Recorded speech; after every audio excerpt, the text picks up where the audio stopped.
Welcome back to the channel, everybody. This is my 2006 NC1, and today we are doing a sway bar install, front and rear, and I'm out here in this big parking lot because we are gonna start this video with a test.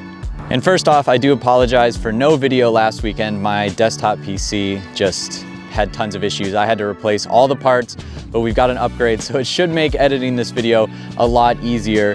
But what we're installing today is a set of RX-7 front and rear yellow dot sway bars. I have a yellow dot rear on my NC2. I also had a yellow dot front on my NC2 as well, and I really loved the setup. One thing that this car is lacking is a proper set of sway bars. Now, these aren't aftermarket sway bars, they are OEM. So this is an OEM plus upgrade because this car, I'm trying to keep it OEM plus.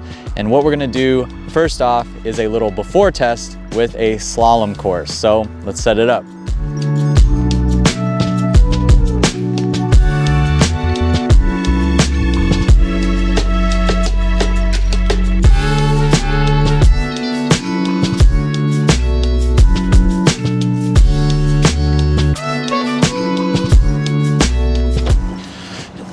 Now this is by no means scientific.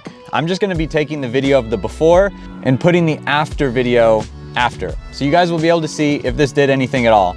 I'm thinking it will because this car does have some pretty good body roll, and these sway bars on these cars, you'll see when we take them off. But the RX-7 ones are definitely an upgrade. So let's get to our test.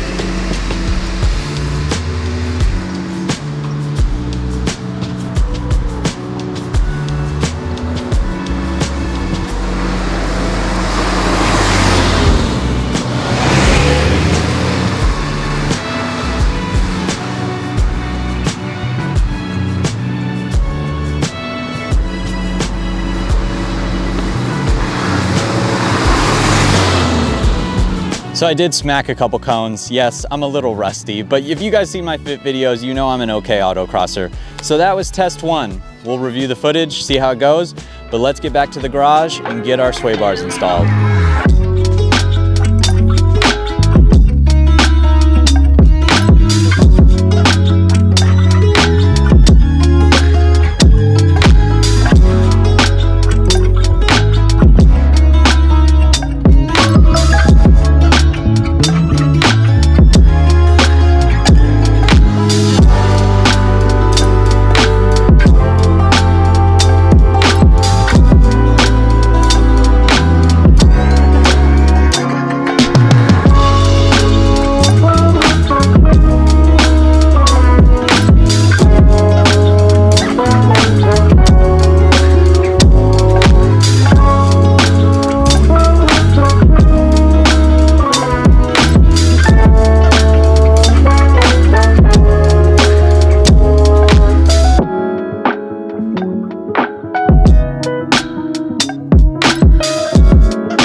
little bit of an ass whipping, but front and rear sway bars are in.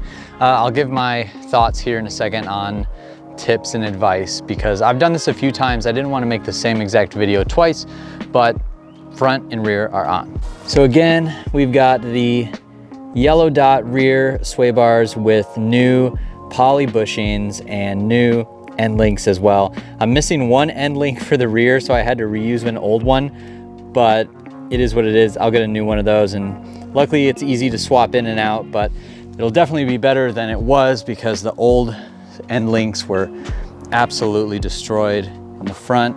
We've also got the poly bushings, yellow dot front sway bar with our new end links right there. So everything is all back together.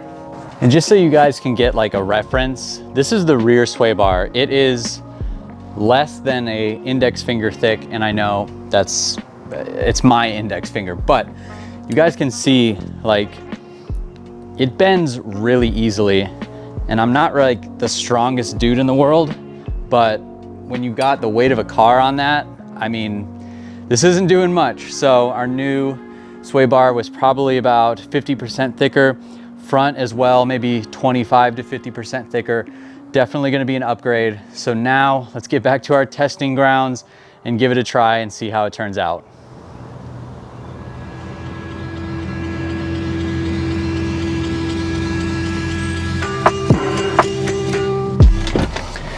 Okay, our cones are placed. 4 cones again. It's not gonna be a super long slalom, but it's what we gotta work with today.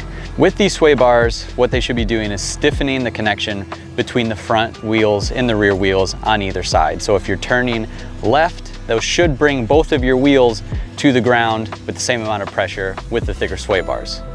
So in turn, we should see less body roll, but let's put it to the test.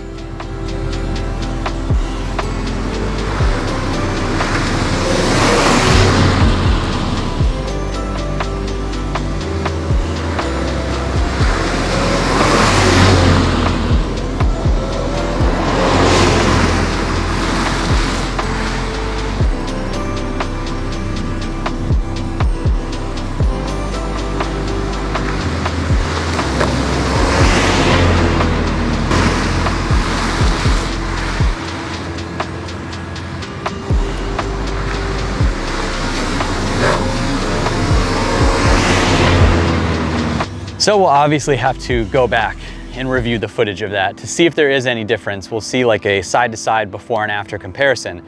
I will say the car definitely feels a little more controlled. I want to say stiffer because sway bars don't give you like a stiffer ride or anything, but I will say that the body control and the way the body feels is a little bit better. Now, before you guys say anything, yes, I know I put OEM end links on. If you're doing sway bars with lowered suspension, you should be doing adjustable end links. I will get to that eventually. This is just like a direct comparison of the sway bars themselves. There's a lot more that this car needs to improve the handling too. When you're underneath, you notice all kinds of things with your car. I noticed that the bushings on almost all the suspension arms were pretty crusty looking.